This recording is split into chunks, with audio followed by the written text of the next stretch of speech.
저기요, 혹시 5억짜리 유산이요? 그거 어디 있는 건가요? 은행 창구 직원이 고개를 갸웃하며 컴퓨터 화면을 다시 확인했습니다. 그리고는 천천히 아주 조심스럽게 말했습니다. 고객님 유산이 아니라 채무입니다. 5억 2천만 원이요. 귀가 잘못 들은 줄 알았습니다. 예, 채무요? 아니, 우리 부모님이 평생 모으신 돈이 있다고 들었는데요. 직원은 서류 뭉치를 제 앞으로 밀었습니다. 여기 보시면 부동산, 근저당 2건, 신용대출 1건, 보증채무 2건입니다. 합계 5억 2천이고요. 고객님 명의로 승계, 동의가 되어 있습니다. 손이 떨려서 서류를 제대로 잡을 수가 없었습니다. 한 장 한 장 넘겨보는데 정말로 제 이름이 박혀 있었습니다. 도장도 찍혀 있었습니다. 그런데 저는 이런 서류를 본 적도 도장을 찍은 적도 없습니다. 이거 잘못된 거 아니에요? 저 이런 거 서명한 적 없는데요. 직원은 난처한 표정으로 말했습니다. 그건 저희가 판단할 수 있는 부분이 아니고요. 법률 상담을 받아보시는 게 더 이상 말을 들을 수가 없었습니다. 그냥 서류를 들고 은행을 나왔습니다. 밖은 한여름이었는데 온몸이 얼어붙는 것 같았습니다. 버스 정류장 벤치에 주저앉아서 한참을 멍하니 있었습니다. 부모님이 돌아가신 지 석 달째였습니다. 장례 치르느라 49제 지내느라 정신없이 보냈는데 이제 좀 정리하려던 참이었습니다. 형제들이랑 유산 이야기도 나눴습니다. 오빠가 그랬습니다. 아버지가 부동산 좀 있으셨으니까 우리 넷이서 나눠 가지면 되겠다. 그래서 저도 마음 놓고 있었습니다. 집 한 채라도 제 명의로 받으면 이제 좀 편하게 살 수 있겠다고 생각했습니다. 그런데 유산은커녕 빚이라니. 그것도 5억이 넘는 빚이라니. 집에 돌아오는 길에 오빠한테 전화를 걸었습니다. 떨리는 손으로 번호를 눌렀습니다. 오빠, 나 지금 은행 다녀왔는데. 응, 왜? 무슨 일 있어? 오빠, 5억이래. 빚이 부모님 명의로. 전화기 너머로 한참 침묵이 흘렀습니다. 그리고 오빠가 한숨을 길게 쉬었습니다. 그거 내가 몰랐구나. 심장이 철렁 내려앉았습니다. 뭐, 오빠는 알고 있었다는 거야? 나도 석 달 전에 알았어. 아버지 돌아가시기 한 달 전쯤? 그럼 왜 나한텐 말 안 했어? 왜?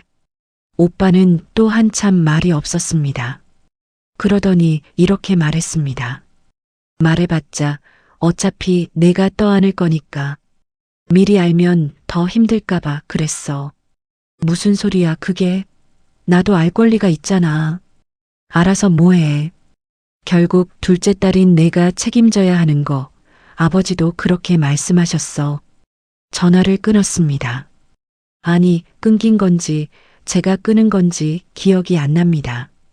그날 밤 한숨도 못 자고 서류를 들여다봤습니다. 근저당 설정일, 대출 실행일, 보증 날짜.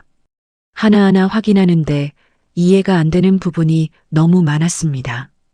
그 중에서도 가장 이상한 건 제 도장이 찍힌 날짜였습니다. 3년 전 8월 15일. 그날 저는 해외여행 중이었습니다. 친구들이랑 일본에 있었습니다. 여권에 출입국 도장이 선명하게 찍혀 있습니다. 그런데 어떻게 그날 제가 은행에서 서류에 도장을 찍을 수 있습니까? 다음 날 아침 법무사 사무실을 찾아갔습니다. 서류를 쫙 펼쳐놓고 상황을 설명했습니다. 법무사는 한참 서류를 들여다보더니 고개를 저었습니다. 이건 명예 도용 가능성이 있습니다. 하지만 증명하기가 쉽지 않아요. 그럼 어떻게 해요? 저희 빚 안 갚아도 되는 거예요? 일단 채무부인 소송을 해야 하는데 시간도 오래 걸리고 비용도 만만치 않습니다. 그리고 승소 보장도 없고요.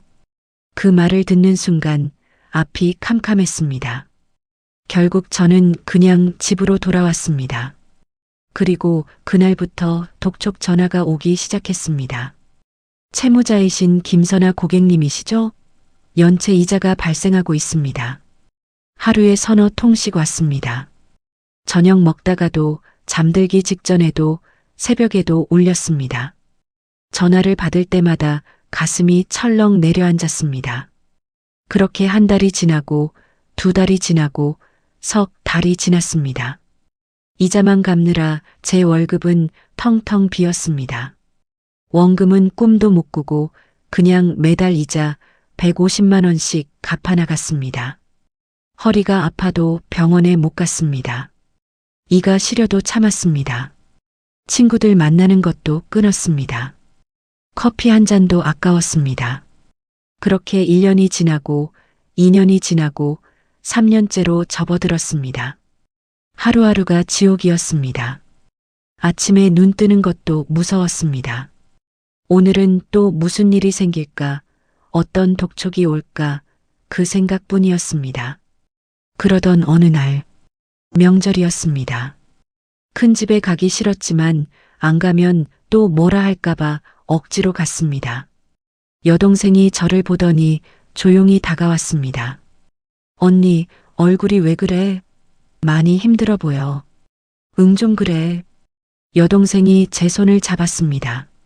언니, 그거 알아? 그 빈말이야. 응, 알아. 5억. 아니, 그게 아니라 그 빚, 원래 오빠가 보증 선 거였대. 심장이 멎는 것 같았습니다. 뭐? 오빠가 사업하다가 빚 생긴 거래. 근데 오빠가 언니 이름으로 돌렸대. 3년 전에. 그 순간 눈앞이 하얘졌습니다. 세상이 무너지는 소리가 들렸습니다. 이 이야기가 마음에 닿으셨다면 끝까지 함께 해주세요. 구독과 좋아요는 큰 힘이 됩니다. 명절 집에서 나와 차를 탔습니다. 핸들을 잡은 손이 부들부들 떨렸습니다. 여동생의 말이 머릿속에서 계속 맴돌았습니다. 오빠가 언니 이름으로 돌렸대. 아니, 그게 무슨 소리야, 오빠가? 내 이름으로? 집에 도착해서도 현관문을 열 힘이 없었습니다. 그냥 차 안에서 한참을 앉아 있었습니다. 창밖으로 어두운 밤거리가 보였습니다. 사람들은 명절 분위기로 들떠 있는데 저는 지옥에 떨어진 기분이었습니다. 다음 날 정신을 가다듬고 오빠한테 전화를 걸었습니다. 벨이 3번 울리고 오빠가 받았습니다. 응, 왜? 오빠, 나 어제 막내한테 들었어. 뭘? 그 빈말이야. 오빠가 보증 섰던 거라며? 전화기 너머로 침묵이 흘렀습니다. 한참 만에 오빠가 입을 열었습니다. 누가 그래? 오빠, 사실이야? 아니야. 그게 복잡해. 복잡하긴 뭐가 복잡해? 사실이냐고. 오빠가 한숨을 쉬었습니다. 그래, 맞아. 원래는 내가 보증 선 거였어.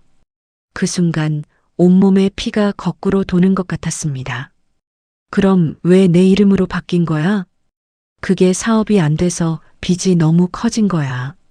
내 명의로 두면 내가 파산하니까. 그래서 나한테 떠넘긴 거야? 떠넘긴 게 아니라 아버지가 그러셨어. 둘째 딸한테 넘기면 처리가 쉬울 거라고. 전화기를 던져버리고 싶었습니다. 아버지가 그런 말을 하셨어? 응, 돌아가시기 한 달 전쯤. 아버지도 알고 계셨어. 그 빚을.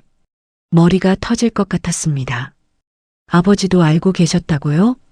부모님도 오빠도 모두 다 알고 있었는데 저만 모르고 있었다는 겁니까?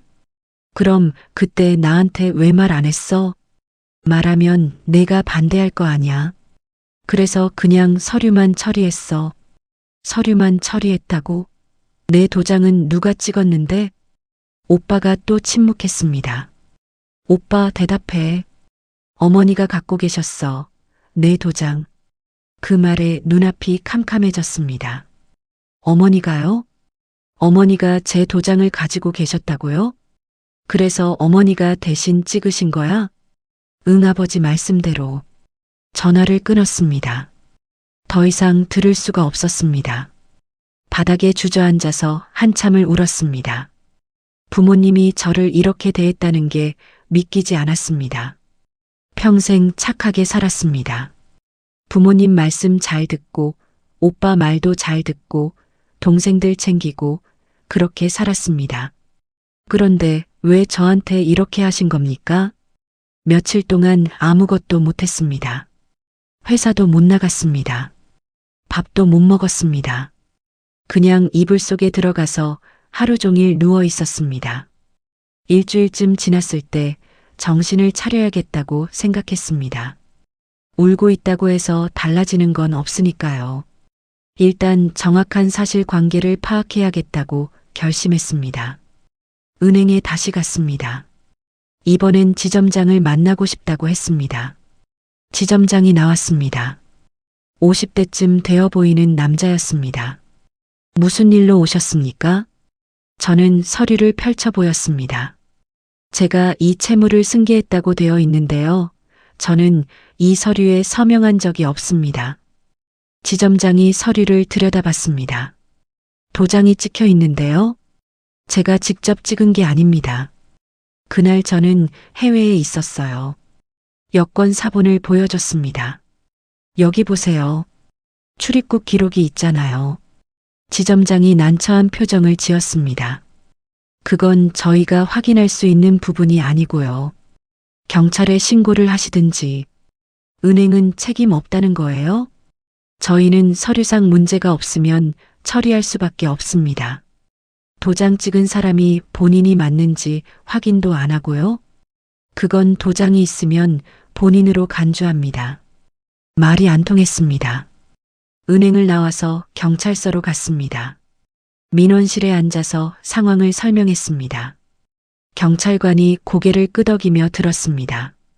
그러니까 가족이 고객님 도장을 무단으로 사용했다는 거죠? 네, 맞습니다. 그럼 사문서 위조로 고소하시면 됩니다. 그런데 부모님이 돌아가셨는데 고소를 어떻게 해요? 오빠분이 공범이면 오빠를 고소하시면 됩니다. 가족을 고소하라고요? 오빠를 경찰에 신고하라고요?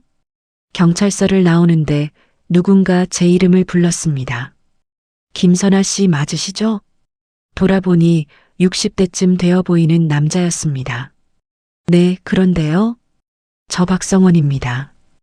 혹시 기억 안 나세요? 아버지 친구였는데. 아버지 친구? 잠시 생각해보니 어렴풋이 기억이 났습니다. 어릴 때 우리 집에 가끔 오시던 분이었습니다. 아박 아저씨? 네, 맞아요. 아까 경찰서 들어가는 거 봤어요. 혹시 무슨 일 있어요? 순간 망설여졌습니다. 하지만 이상하게 이분한테는 말하고 싶었습니다. 사실은요. 근처 카페로 자리를 옮겨서 처음부터 끝까지 이야기했습니다. 박 아저씨는 고개를 끄덕이며 들었습니다. 그랬구나. 내가 그때 알았으면. 아저씨도 아셨어요? 아니, 나는 몰랐어. 근데 3년 전쯤 내 아버지가 나한테 이상한 말을 하신 적이 있어. 무슨 말씀이요? 큰아들이 사업을 망쳤는데 본인이 뒤처리를 해야 할 것 같다고. 근데 본인 명의로는 안 되니까 고민이라고 하시더라고. 가슴이 뛰었습니다. 그럼 그때 이미 계획하고 계셨던 거네요? 그런 것 같아. 내가 말렸어야 했는데 미안해. 아니에요. 아저씨 잘못이 아니에요. 박 아저씨가 명함을 꺼냈습니다. 내가 은퇴하기 전에 법무법인에서 일했어. 지금도 아는 변호사들이 있으니까 소개해 줄게. 비용 걱정은 하지 말고. 눈물이 났습니다. 정말요? 고맙습니다. 아버지 친구로서 최소한의 도리야. 연락할게. 카페를 나오면서 처음으로 희망이 보였습니다. 혼자가 아니라는 게, 누군가 도와준다는 게 얼마나 큰 힘이 되는지 그때 알았습니다. 집으로 돌아오는 길 창밖을 보며 생각했습니다. 이제 정말 싸워야겠다고. 혼자가 아니니까 할 수 있겠다고. 며칠 뒤 박 아저씨가 소개해준 변호사를 만났습니다. 40대 여자 변호사였습니다. 상황 설명해 주세요. 저는 처음부터 끝까지 이야기했습니다. 부모님 돌아가신 것, 유산이 아니라 빚이었던 것, 오빠가 보증을 섰다가 제 이름으로 돌린 것, 제 도장이 무단으로 사용된 것. 변호사는 고개를 끄덕이며 메모했습니다. 증거 자료 있나요? 여권 사본, 은행 서류를 보여줬습니다. 변호사가 자료를 검토했습니다. 이 정도면 소송 가능합니다. 하지만 더 확실한 증거가 필요해요. 어떤 증거요? 당시 은행 CCTV, 가족 간의 모의 정황, 내부자 증언 같은 거요. 그런 걸 어떻게 구해요? 하나씩 찾아봐야죠. 시간이 걸리겠지만 반드시 있을 겁니다. 변호사가 제 손을 잡았습니다. 포기하지 마세요. 분명히 이길 수 있어요. 사무실을 나오면서 다짐했습니다. 끝까지 싸우겠다고, 제 인생을 되찾겠다고. 내용 증명이 발송되고 일주일 뒤였습니다. 큰오빠한테 전화가 왔습니다. 야, 너 이게 뭐야? 변호사 통해서 내용 증명을 보내. 목소리가 떨렸습니다. 오빠, 나 더 이상 못 참겠어. 3년 동안 이자만 5천만 원 넘게 갚았어. 그래도 가족인데 이렇게까지 해야 돼? 가족이면 내 이름 함부로 써도 돼? 오빠가 욕설을 퍼부었습니다. 너 지금 부모님 욕되게 하는 거 알아? 돌아가신 분들 명예에 먹칠하는 거야. 오빠가 먼저 그렇게 만든 거잖아. 닥쳐. 너 혼자만 힘든 줄 알아? 나도 힘들어. 전화가 끊겼습니다. 손이 부들부들 떨렸습니다. 예상은 했지만 이렇게 공격적으로 나올 줄은 몰랐습니다. 그날 저녁 친척들한테서 연락이 오기 시작했습니다. 큰 고모부터였습니다. 얘야, 무슨 일이니? 오빠한테 소송을 건다며? 고모, 사정이 복잡해서요. 아무리 그래도 가족끼리 법으로 다투면 어떡해. 부모님이 살아계시면 얼마나 속상해 하시겠니? 부모님이 살아계실 때 이미 다 아셨어요. 그런데도 저한텐 말씀 안 하셨어요. 그건 그렇다 해도 내가 좀 양보하면 안 되겠니? 3년 동안 양보했어요. 이제는 못하겠어요. 고모가 한숨을 쉬었습니다. 내가 그렇게 냉정한 애가 아니었는데 많이 변했구나. 전화를 끊고 나니 가슴이 답답했습니다. 왜 피해자인 제가 냉정하다는 소리를 들어야 합니까? 다음 날 작은 고모한테도 전화가 왔습니다. 예, 이번 추석에 오지 마. 오빠가 너 보기 싫대. 네. 가족 모임에 너 때문에 분위기 망치고 싶지 않아. 미안하지만 이해해줘. 고모, 잘못한 건 오빠인데 왜 제가. 어쨌든 그래. 당분간은 얼굴 보지 말자. 전화가 끊겼습니다. 저는 그 자리에 멍하니 서 있었습니다. 가족들이 하나둘씩 저를 외면하기 시작했습니다. 며칠 뒤 변호사한테 연락이 왔습니다. 고객님, 상대 측에서 합의 제안이 들어왔습니다. 합의요? 채무 금액을 2억으로 줄이고 오빠분이 절반을 책임지겠다고 합니다. 그럼 저는 1억을 갚으라는 거네요?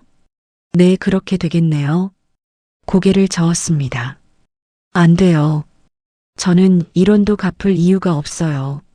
하지만 소송은 시간도 오래 걸리고 결과도 불확실합니다. 그래도 싸워야죠. 이대로 물러서면 제가 인정하는 게 되잖아요. 변호사가 한숨을 쉬었습니다. 알겠습니다. 그럼 소송 준비하겠습니다. 전화를 끊고 창밖을 봤습니다. 가을비가 내리고 있었습니다. 이 싸움이 끝나려면 얼마나 걸릴까요? 그리고 끝나고 나면 저한테 뭐가 남을까요? 가족도 없고 돈도 없고 그냥 혼자 남겠죠. 그래도 어쩔 수 없었습니다. 이대로 당할 수는 없었으니까요. 소송 준비가 시작됐습니다. 변호사는 여러 가지 증거를 요구했습니다.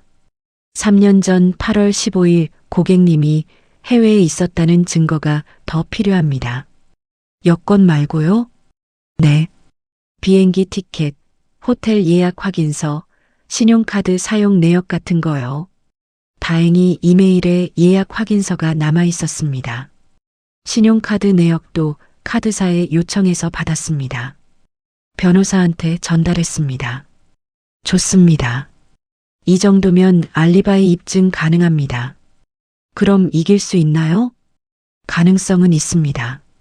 하지만 상대 측도 가만히 있진 않을 겁니다. 그 말이 무슨 뜻인지 곧 알게 됐습니다. 어느 날 집 앞에서 낯선 남자가 기다리고 있었습니다. 김선아 씨 맞으시죠? 네, 그런데요.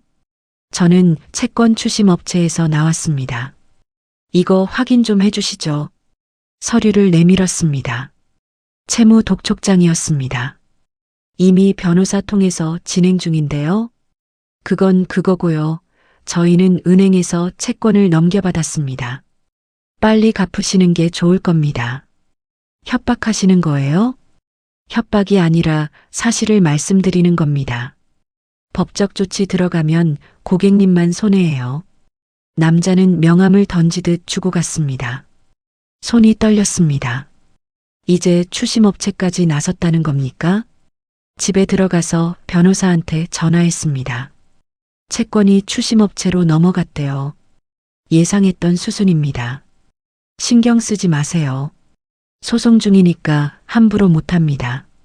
하지만 무섭잖아요. 그러려고 그러는 겁니다. 겁주려고요. 당당하게 대응하세요. 전화를 끊고 나니 온몸에 힘이 빠졌습니다. 이 싸움 정말 끝까지 갈 수 있을까요? 며칠 뒤 또 이상한 일이 생겼습니다. 회사에 익명의 전화가 왔다는 겁니다. 인사팀장이 저를 불렀습니다. 김 대리, 혹시 개인적으로 금전 문제 있어요? 네. 무슨 말씀이세요? 아까 누가 전화해서 김 대리가 거액의 빚이 있다고 하던데요. 얼굴이 화끈거렸습니다. 그건 개인 사정이고요. 업무랑은 상관없습니다. 물론 개인 사정이긴 한데 회사 이미지에 영향을 줄 수 있잖아요. 제가 회사에 피해 끼친 적 없습니다. 그건 그렇지만 좀 조심해 주세요. 팀장실을 나오는데 다리가 후들거렸습니다. 회사까지 전화를 한다고요? 이건 너무 심한 거 아닙니까? 그날 저녁 정말 힘들었습니다. 집에 돌아와서 바닥에 주저앉았습니다. 혼자 울고 있는데 초인종이 울렸습니다. 문을 열었더니 남동생이 서 있었습니다. 누나, 괜찮아? 응. 남동생이 편의점 봉지를 들어 보였습니다.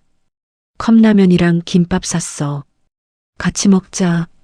지금 먹을 기분 아니야. 그래도 먹어야지. 안 그러면 쓰러져.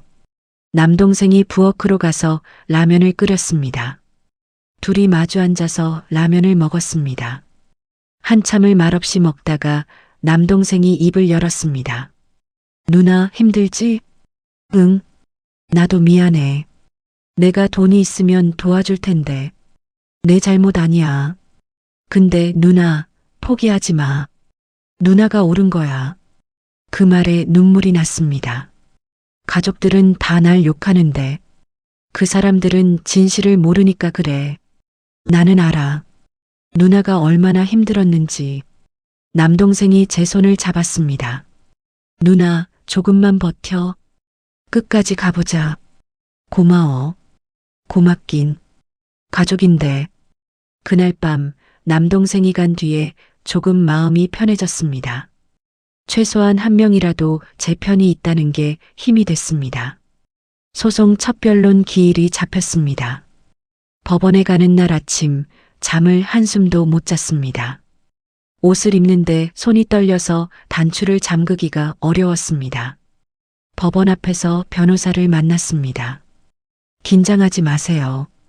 오늘은 첫 번째 기일이니까 간단하게 끝날 겁니다. 오빠도 올까요? 아마 올 겁니다. 피고니까요. 법정에 들어갔습니다. 큰오빠가 반대편에 앉아 있었습니다. 눈이 마주쳤습니다. 오빠는 저를 째려봤습니다. 저는 고개를 돌렸습니다. 재판이 시작됐습니다. 판사가 서류를 검토하고 쌍방에게 물었습니다. 원고 측 주장 요지 말씀해 주세요. 저희 변호사가 일어났습니다. 원고는 피고의 채무를 승계한 사실이 없으며 서류상의 날인은 원고의 의사와 무관하게 이루어진 것입니다. 피고 측 변호사도 일어났습니다. 피고는 원고의 동의하에 적법한 절차를 거쳐 채무 승계가 이루어졌다고 주장합니다. 판사가 고개를 끄덕였습니다. 증거 제출 일정 잡고 다음 기일은 재판은 15분 만에 끝났습니다. 법정을 나오는데 큰오빠가 다가왔습니다.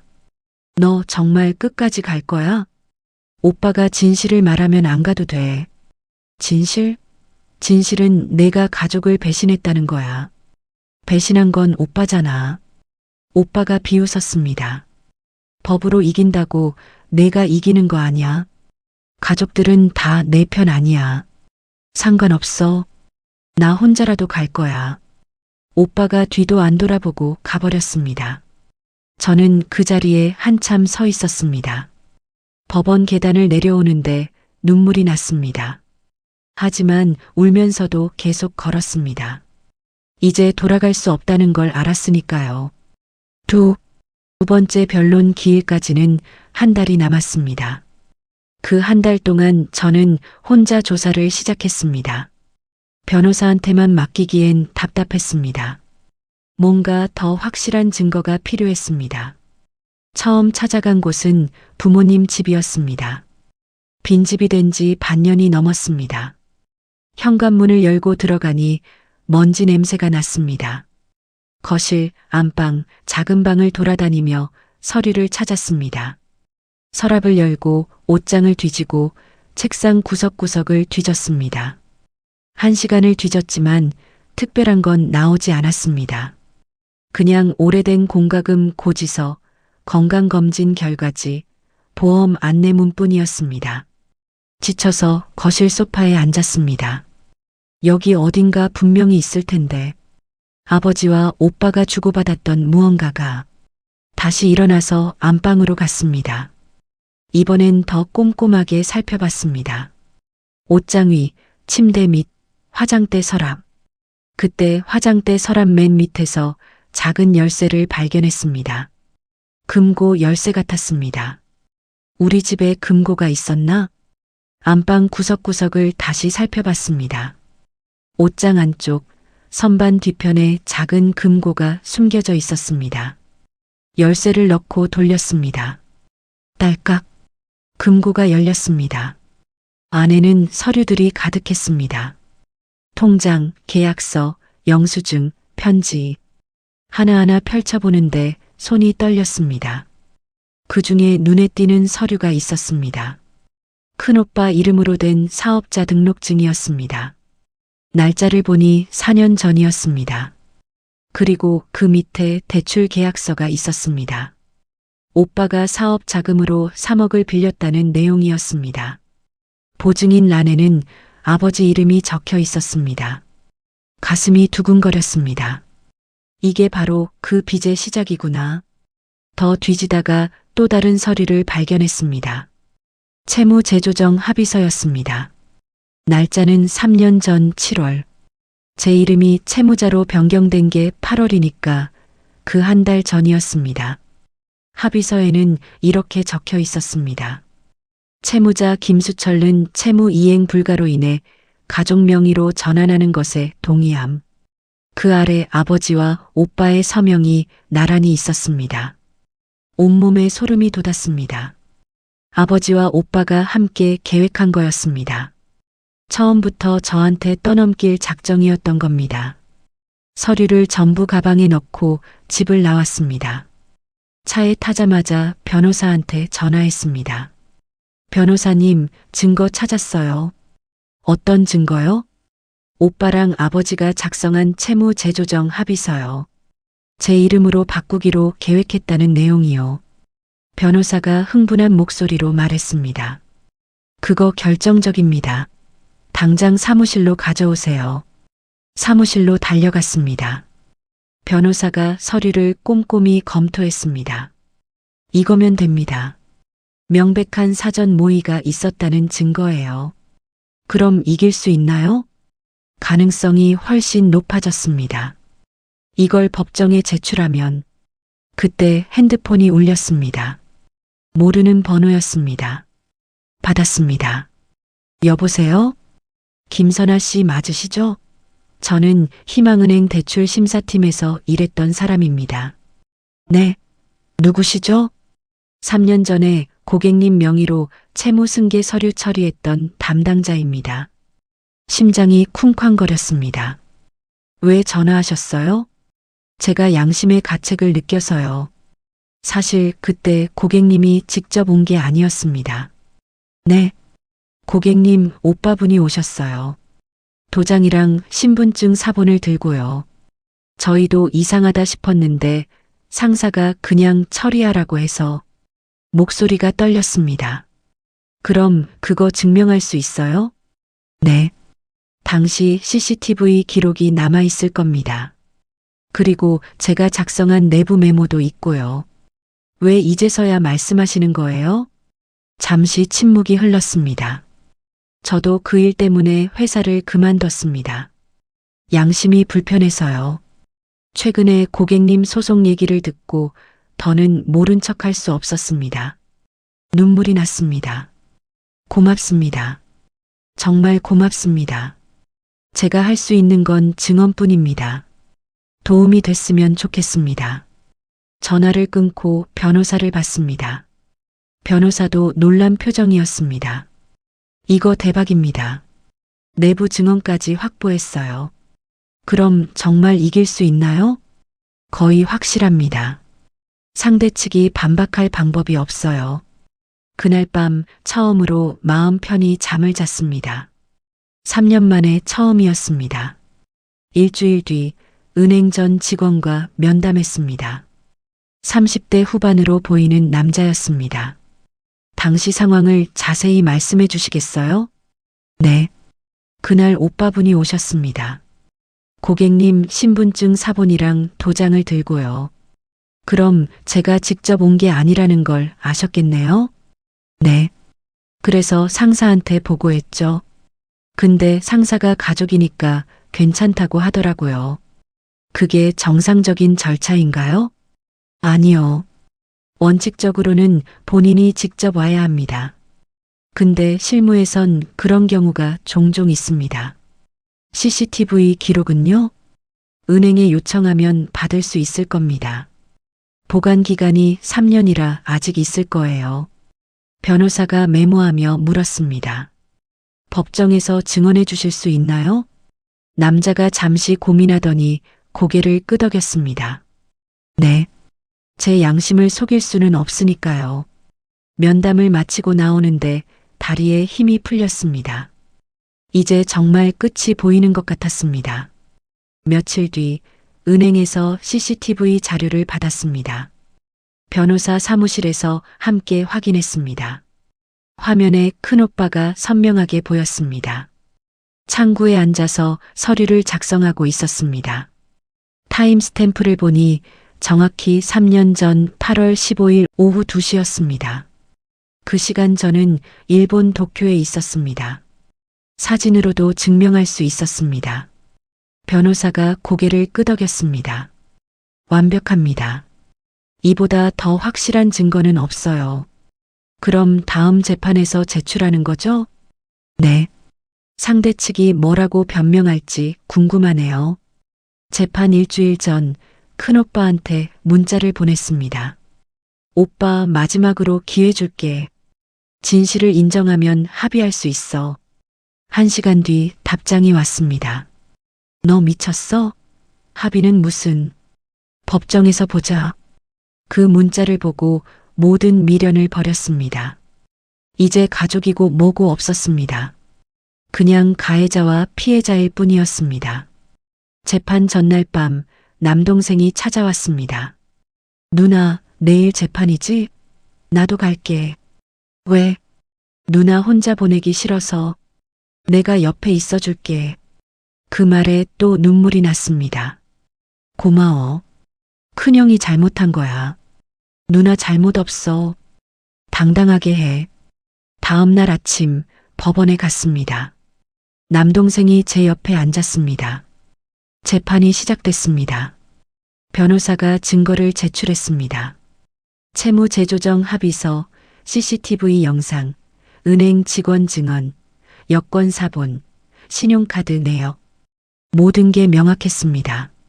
피고 측 변호사가 당황한 표정이었습니다.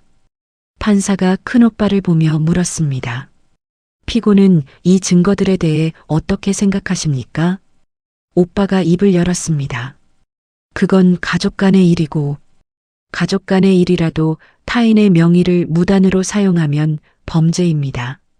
하지만 부모님도 동의하셨고, 부모님이 동의했다 해도 원고 본인의 동의 없이는 불가능합니다. 오빠가 말을 잇지 못했습니다. 판사가 서류를 넘기며 말했습니다. 다음 기일에 판결 선고하겠습니다. 재판이 끝났습니다. 법정을 나오는데 오빠가 저를 불렀습니다. 돌아봤습니다. 너 정말 이렇게까지 할 거야? 이미 늦었어, 오빠. 오빠가 비웃었습니다. 너 이기고 나면 뭐가 남는데? 가족 다 잃는 거야. 상관없어. 내 인생을 되찾는 게 더 중요해.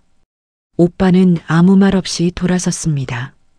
저도 돌아섰습니다. 남동생이 제 손을 잡았습니다. 잘했어, 누나. 정말 잘했어. 그날 저녁 집에 혼자 앉아 있었습니다. 창밖으로 비가 내렸습니다. 이제 곧 끝이 난다는 생각에 가슴이 뛰었습니다.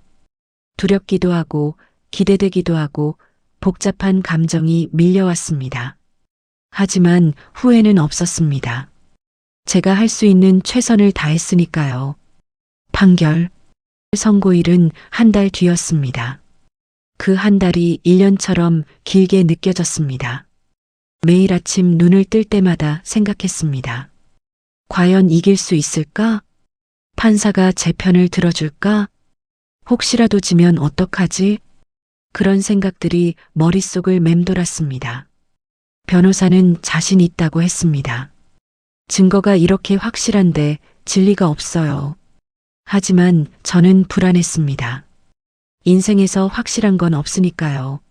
선고일 아침 옷을 입다가 손이 떨렸습니다. 거울을 보니 얼굴이 창백했습니다.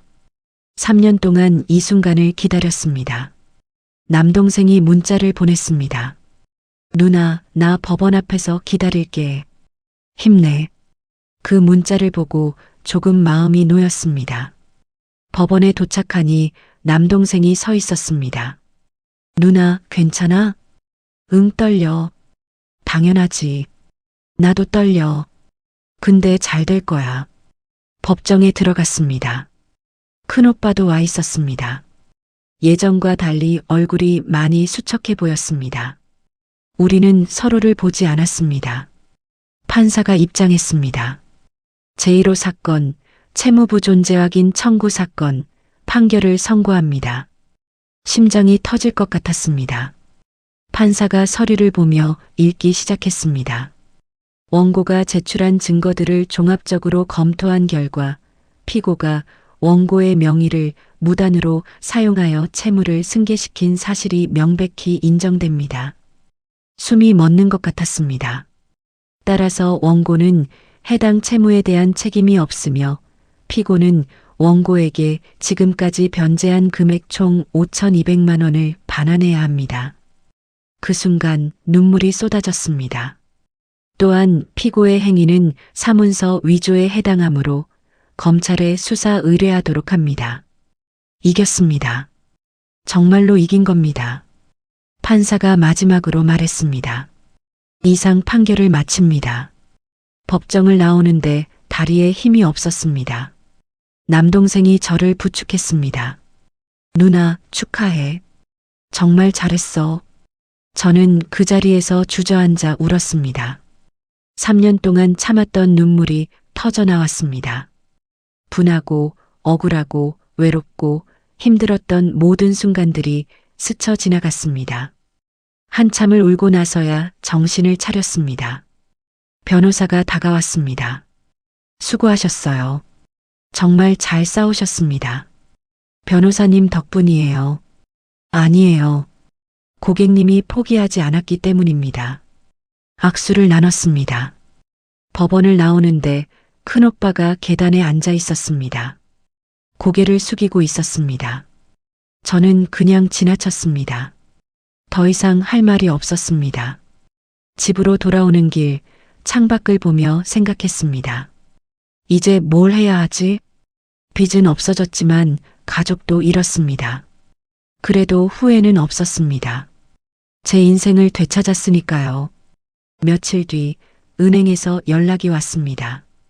판결문 확인했습니다. 채무 기록 삭제 처리하겠습니다. 그럼 이제 독촉 전화도 안 오는 거죠? 네. 고객님 신용등급도 원상복구됩니다. 전화를 끊고 한숨을 쉬었습니다. 드디어 끝났구나. 3년 만에 정말 끝났구나. 그날 저녁 혼자 조촐하게 치킨을 시켰습니다. 3년 만에 처음으로 죄책감 없이 먹는 음식이었습니다. 맛있었습니다. 눈물이 날 만큼 맛있었습니다. 일주일 뒤 큰오빠한테 계좌로 돈이 들어왔습니다. 5,200만 원. 제가 3년 동안 갚았던 이자였습니다. 통장을 보는데 복잡한 감정이 들었습니다. 이 돈이 제 인생 3년의 값이라는 게 씁쓸했습니다. 그래도 받을 건 받았으니 다행이었습니다. 친척들한테서 연락이 오기 시작했습니다. 큰 고모가 먼저였습니다. 얘야, 그동안 미안했다.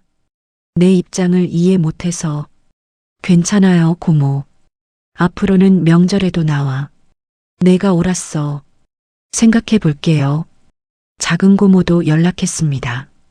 예, 지난번에 오지 말라고 해서 미안해. 나도 몰랐어. 알아요, 고모. 괜찮아요. 하지만 저는 명절에 가고 싶지 않았습니다. 이제 그런 자리가 편하지 않았습니다. 큰오빠는 결국 구속됐습니다. 사문서 위조죄로 징역 1년을 선고받았습니다. 그 소식을 듣고도 별다른 감정이 들지 않았습니다. 그냥 담담했습니다. 자업자득이니까요. 회사에서는 분위기가 달라졌습니다. 팀장이 저를 따로 불렀습니다. 김대리, 그동안 힘들었죠? 괜찮습니다. 소송 이긴 거 축하해요. 대단하더라고요. 감사합니다. 앞으로 업무에 집중할 수 있겠네요? 네, 그럴게요. 동료들도 하나둘씩 격려해줬습니다. 대리님, 정말 대단해요. 힘들었을 텐데 잘 버티셨어요. 그런 말들이 고마웠습니다. 3년 만에 처음으로 마음이 편해졌습니다. 밤에 잠을 잘 때도 악몽을 꾸지 않았습니다. 아침에 눈을 뜰 때도 두렵지 않았습니다. 독촉 전화도 없고 빚 걱정도 없고 그냥 평범한 일상이었습니다. 이게 얼마나 소중한 건지 그때 깨달았습니다. 어느 날 부모님 산소에 갔습니다. 혼자 조용히 절을 하고 앉았습니다. 아버지, 어머니, 저 이제 괜찮아요. 힘들었지만 이겨냈어요. 부모님은 저한테 잘못하셨지만 그래도 용서할게요. 이제 제 인생 살아갈게요. 바람이 불었습니다. 마치 부모님이 대답하는 것 같았습니다. 산소를 내려오는데 마음이 가벼웠습니다. 정말로 다 끝났구나. 이제 새로 시작할 수 있겠구나. 집으로 돌아오는 길 하늘을 봤습니다. 구름 한 점 없이 맑았습니다. 가을 햇살이 따뜻했습니다. 저는 그 햇살을 받으며 걸었습니다. 한 걸음 한 걸음 제 인생을 향해서. 며칠 뒤 우편함에 편지 한 통이 꽂혀 있었습니다. 교도소 소인이 찍혀 있었습니다.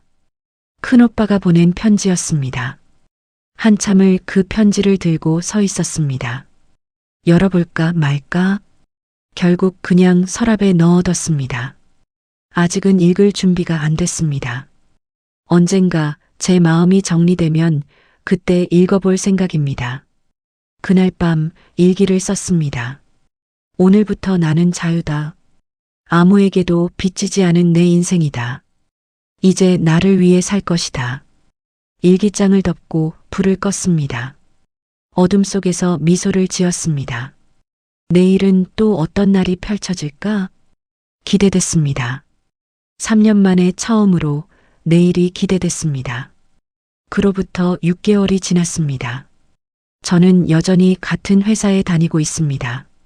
하지만 예전과는 다릅니다. 월급을 받으면 이자 갚을 걱정을 하지 않습니다. 그냥 제가 쓰고 싶은데 씁니다. 작은 것 하나하나가 소중합니다.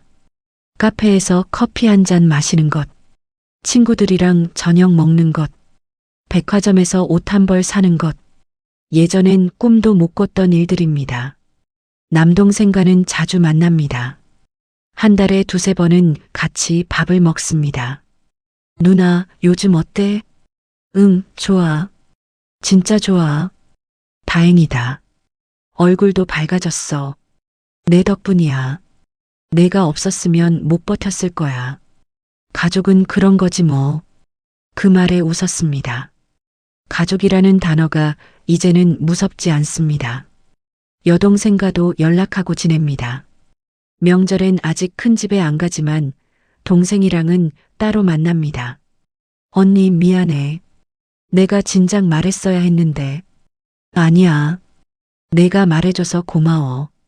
언니 행복하게 살아. 응, 그럴게. 큰오빠와는 연락이 끊겼습니다. 아직 교도소에 있습니다. 6개월 뒤면 나온다고 합니다. 그 편지는 아직도 서랍에 그대로 있습니다. 언젠가 읽을 날이 올까요? 아직은 모르겠습니다. 박 아저씨는 가끔 연락하십니다. 요즘 잘 지내니? 네, 아저씨. 덕분에 잘 지내요. 다행이다. 고맙습니다, 아저씨. 앞으로도 힘든 일 있으면 연락해. 그런 분이 계시다는 게 감사합니다. 요즘 저는 새로운 취미를 시작했습니다. 그림 그리기입니다. 주말이면 공원에 나가서 풍경을 그립니다. 서툴지만 재미있습니다. 3년 동안 잃어버렸던 여유를 되찾는 기분입니다. 회사에서도 새로운 프로젝트를 맡았습니다. 예전엔 자신이 없었는데 이제는 할 수 있을 것 같습니다. 제 인생이니까요. 제가 책임지고 꾸려갈 수 있는 인생이니까요. 어느 날 뉴스에서 비슷한 사건을 봤습니다. 가족명의 도용 피해, 해마다 증가. 저와 같은 피해자가 많다는 얘기였습니다. 가슴이 아팠습니다. 그래서 저는 결심했습니다. 제 이야기를 나누기로 인터넷 카페에 제 경험담을 올렸습니다.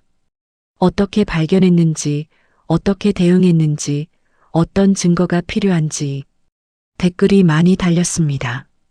저도 비슷한 상황이에요. 도움이 됐습니다.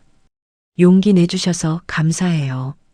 덕분에 저도 싸워볼 용기가 생겼어요. 그런 댓글들을 보며 생각했습니다. 제 고통이 헛되지 않았구나. 누군가에게는 도움이 되는구나. 법률 상담 봉사도 시작했습니다. 한 달에 한 번, 토요일 오전, 무료 법률 상담 센터에서 봉사합니다. 저처럼 가족명의 도용 피해를 당한 분들을 돕습니다. 제가 겪은 일이라 더 잘 이해합니다. 포기하지 마세요. 분명히 이길 수 있어요. 그렇게 말해주면 사람들이 울면서 고맙다고 합니다. 저도 눈물이 납니다. 그때의 제 모습이 보이니까요. 요즘은 잠도 잘 옵니다. 악몽도 안 꿉니다. 아침에 눈 뜨는 게 두렵지 않습니다. 오히려 기대됩니다.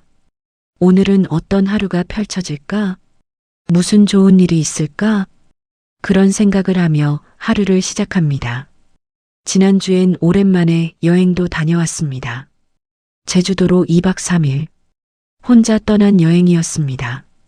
바다를 보며 생각했습니다. 3년 전 일본 여행 때는 몰랐죠. 그때 제 인생이 이렇게 바뀔 줄. 하지만 그 일이 없었다면 저는 계속 순진하게 살았을 겁니다. 세상이 얼마나 냉혹한지, 가족이라는 이름이 얼마나 무서운 무기가 될 수 있는지 몰랐을 겁니다. 아프긴 했지만 배우긴 했습니다. 이제 저는 더 강해졌습니다. 누구도 저를 함부로 대할 수 없습니다. 제가 지킬 수 있으니까요. 제 인생을, 제 권리를, 제 존엄을. 어제 남동생이 물었습니다. 누나, 후회 안 해? 뭐가? 소송한 거, 가족 잃은 거. 잠시 생각했습니다. 후회 안 해. 오히려 잘했다고 생각해.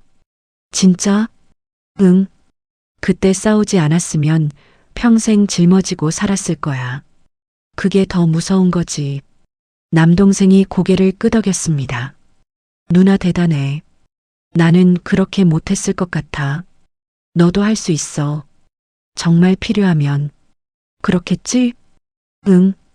그날 밤 혼자 앉아서 창밖을 봤습니다. 도시의 불빛이 반짝였습니다. 저 많은 집에, 저 많은 사람들에게도 각자의 이야기가 있겠죠. 누군가는 지금 저처럼 싸우고 있을 겁니다. 누군가는 포기하고 있을 겁니다. 그 사람들에게 말해주고 싶습니다. 포기하지 말라고, 끝까지 싸우라고, 당신의 인생은 당신 것이라고, 아무도 심지어 가족도 함부로 빼앗을 수 없다고.